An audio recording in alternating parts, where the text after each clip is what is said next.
Hello Joanne, Salut. je voulais parler avec toi aujourd'hui de bonheur parce que souvent les gens pensent qu'expérimenter le bonheur tous les jours c'est irréaliste.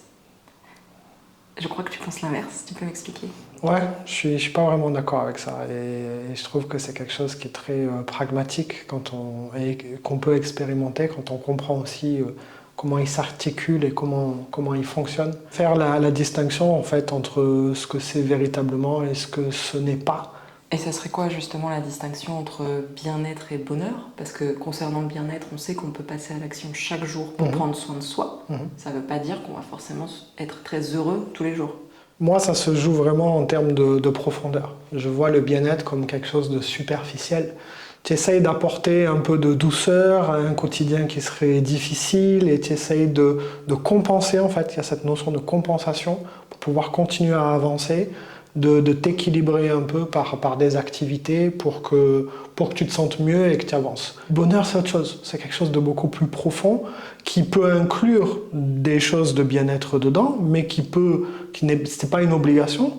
Et le fait seul de l'expérimenter, en fait, ne te fait pas dépendre de quelque chose d'extérieur.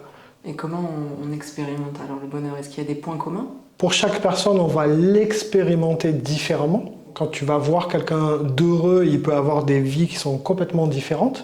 Donc il n'y a pas un seul chemin qui t'amène au bonheur. Par contre, il y a un seul processus qui t'amène au bonheur. Et c'est ça qui est commun à toutes les personnes. Et effectivement, quand on regarde vraiment profondément des gens qui sont heureux et qui ont ces vies-là intenses, on peut observer déjà l'intensité. C'est difficile d'être pleinement heureux sans cette notion d'intensité. On peut observer que ce sont des personnes qui ne font pas de compromis. Ils savent, ils ont cette intuition déjà de savoir où ils veulent aller et comment ils vont y arriver. Donc il y a vraiment cette énergie-là qui est très forte et il y a cette notion de c'est non négociable. Les gens heureux, c'est très difficile de négocier en fait avec eux et on l'observe par exemple avec des grands chefs d'entreprise ou des artistes qui sont très intenses. Quand ils ont une idée dans la tête, très difficile de les amener à faire autre chose parce qu'ils sont drivés par cette passion et c'est ça et ça ne peut pas être autre chose. Et c'est comme ça qu'ils expérimentent leur bonheur. Donc c'est l'intensité, Intensité, pas de compromis. pas de compromis, être capable de s'écouter. Si tu ne le fais pas, à un moment donné, tu vas dévier de ce chemin-là. Et si tu dévies de ce chemin-là, c'est là où tu vas rentrer dans des formes de compensation. Si tu regardes bien quelqu'un qui a besoin de bien-être, qui a besoin de moments de détente, c'est parce qu'il est challengé dans son quotidien et il est déjà dans quelque chose de dur. Donc il a besoin de compenser avec de la douceur. Si tu n'es pas dans la résistance, si tu es dans l'acceptation et dans le flow et dans l'intensité, ce besoin de relâchement n'apparaît pas. Tu peux avoir un besoin de souffler parce que tu es fatigué, mais tu n'as pas besoin de faire des choses en particulier pour te sentir mieux dans ta tête. Mais quand on t'entend parler de ça, ça semble très très simple d'être sans compromis pour ce qui nous tient à cœur tous les jours. C'est très simple. Qu'est-ce qui fait que selon toi, alors que ça semble très accessible, on ne le fait pas? Je crois qu'au fond de soi, tout le monde sait exactement ce qu'il veut et ce dont il a besoin. Par contre, on n'assume pas. On se ment à soi-même. Tant qu'on ne passe pas à l'action et qu'on ne le matérialise pas, on laisse cet espace pour le mental, pour créer des mensonges, des illusions qui vont te convaincre de ne pas le faire. C'est comme quand on doit s'éloigner d'une personne, parce qu'on se rend compte que ça va nous rendre heureux de s'éloigner de cette personne, et qu'on ne le fait pas parce qu'on n'a pas envie de passer pour le méchant, par exemple. On n'a pas envie d'être celui qui coupe.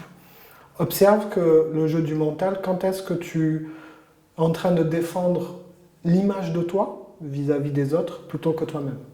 Et ça, c'est quelque chose qui est très courant en réalité. C'est pour ça que quand on dit les gens se mentent à eux-mêmes, c'est que très souvent, ils vont défendre l'image que les autres ont d'eux avant eux-mêmes. Ils vont défendre le fait d'être cohérent, d'être logique, que ce soit compris par les autres. Et c'est pour ça que les gens qui sont heureux ne font pas de compromis et ont cette capacité à se couper de ce que les autres vont penser d'eux. Ils vont accepter être incompris, ils vont accepter être des fois jugés bizarres.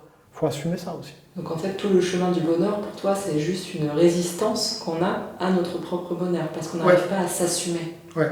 En fait, le premier mensonge, c'est que quand on suit la voie du mental, le mental te fait croire à un moment donné que tu vas plus souffrir. C'est le premier mensonge. Il te dit, Si on change un petit peu les données, après ça va aller et je vais me calmer. Sauf que ça n'arrive jamais.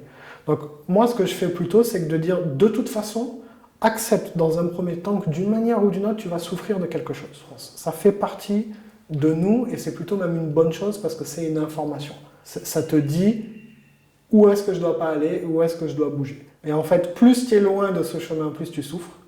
Et plus tu es sur ce chemin, moins tu souffres. Donc plus vite tu en prends conscience et plus vite tu acceptes que oui, même te repositionner sur ce chemin du bonheur va demander de couper avec des personnes, de couper avec des situations, d'être intransigeant.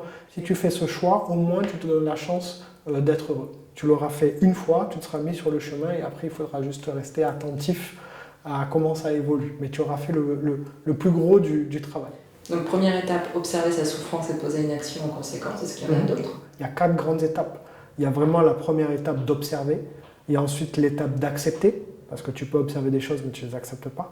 Une fois que tu as accepté, il y a assumer, c'est-à-dire qu'il faut que tu poses des actions pour montrer au monde extérieur que tu es en train d'aligner avec le monde intérieur. Et la dernière étape, c'est s'aimer. Tant que tu ne t'assumes pas, tu ne peux pas t'aimer. On ne peut pas s'aimer si on n'assume pas tout ce qu'on est, toutes les parties de nous. Donc le chemin du bonheur, c'est le même chemin que l'amour. C'est la même expérience. Donc c'est pour ça que c'est la souffrance qui te donne la chance de te mettre sur le bon chemin. Parce que tant que tu ne souffres pas, tu n'observes pas. Donc oui, comme j'ai dit tout à l'heure, ce n'est pas facile à mettre en place. Et c'est pour ça que ça peut être un processus qui est long. Et c'est là où c'est intéressant de se faire accompagner. Parce que quand on est en accompagnement, justement, on va pouvoir, le coach ou le thérapeute va pouvoir mettre en lumière les zones où tu es en train de te mentir et où tu ne te rends pas compte que tu es en train de te mentir. Et après, on va t'accompagner à poser les actions malgré la peur, parce que tu ne pourras pas mettre fin à la peur. Dans ce que tu dis, ce qui revient beaucoup, c'est notre difficulté à nous séparer du regard des autres. Ouais. Est-ce que pour toi, c'est la raison numéro 1 qui nous éloigne du bonheur ? Certainement, je ne sais pas si c'est la numéro 1, mais en tout cas, c'est quelque chose que je revois systématiquement, parce que les gens ont besoin d'être compris. Ils ont besoin d'être compris pour fonctionner. La société fonctionne comme ça. Pour avoir des interactions, on a besoin de savoir qui est l'autre. Donc quand on remet tout en question, quand on dit « je ne connais pas quelqu'un », ça nous met dans cette position d'incertitude et c'est ça qui va créer de la peur et de l'anxiété. Donc c'est pour ça que le mental, dès qu'il arrive à tirer un portrait d'une personne, il va vite le figer, il va dire « je connais cette personne », il va interagir avec l'image de cette personne. Et c'est là où on se ment à soi-même, c'est que les gens, si ils obtiennent quelque chose de cette image, ils vont la garder. Si par exemple, parce que je joue le gentil, j'obtiens de la reconnaissance, ben, je vais toujours jouer le gentil dans cette situation parce que je me nourris de reconnaissance et parce que j'ai l'impression d'être aimé. Donc ce que je dis souvent en séance, c'est attention, est-ce que tu es aimé pour ce que tu es ou est-ce que tu es aimé pour ce que tu apportes? Si tu es heureux, comme j'ai dit tout à l'heure, et que tu t'aimes, tu n'as besoin de rien, tu n'as pas besoin de l'amour des autres. Si tu ne l'as pas, en fait, tu vas passer par des moyens extérieurs pour pouvoir le ressentir. Tous les gens, tout ce qu'on fait, c'est pour chercher de l'amour et pour expérimenter de l'amour. Tu dois observer, est-ce que je suis en train de me trahir et est-ce que par mon personnage, je suis en train de chercher de l'amour ou est-ce que je m'aime tel que je suis? Et si tu t'aimes tel que tu es, avec toutes tes facettes et tout ce que tu es et que tu es capable d'être vrai autant envers toi qu'avec les autres, les choses vont s'ajuster. C'est-à-dire que là, profondément, tu auras des gens autour de toi qui t'aimeront pour ce que tu es, mais donc tu n'auras pas besoin de se forcer, tu n'auras pas besoin de réfléchir, tu es juste toi-même. Et il y a des gens qui vont te fuir parce que ça ne les arrangera pas. Mais tant mieux, il n'y a aucun souci à ça. N'essaye pas aussi de rattraper des gens qui n'ont rien à faire autour de toi parce que tu vas les faire souffrir en fait. Ta présence va les faire souffrir. Donc il faut qu'ils partent. Ok, donc si je résume, observation, acceptation, s'assumer, s'aimer, avec un gros switch entre déjà l'acceptation et après le Alors non, c'est un gros switch, mais le premier switch, je pense qu'il est déjà dans l'étape d'observation. Il y a énormément de personnes qui n'observent pas. C'est-à-dire quand je dis l'observation, c'est déjà être capable de regarder les faits avec ce regard neutre, regarder ce qui est. Et donc, tant que déjà tu ne regardes pas toi tes actions et que c'est la faute des autres, c'est la faute de la situation, c'était pas le bon moment. Tout ça, c'est de la non-observation. Tout ça, c'est déjà, tu es dans le stade de, tu vois pas ton implication dedans, tu ne la reconnais pas, donc tu essayes juste de changer tout l'extérieur pour que ça aille, donc ça n'ira jamais.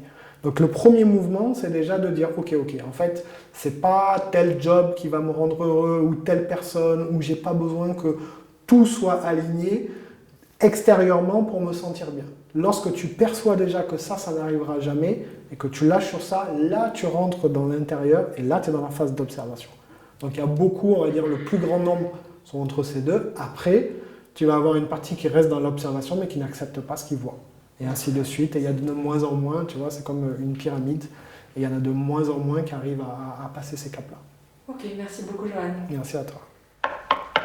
Tu penses vraiment qu'expérimenter le bonheur tous les jours, c'est pas possible? Laisse-moi te prouver le contraire. Je te propose d'expérimenter la première partie de la méthode Diamond gratuitement. Écris Diamond en commentaire pour qu'on puisse te contacter ou tu peux te rendre directement sur le site diamondexperience.co.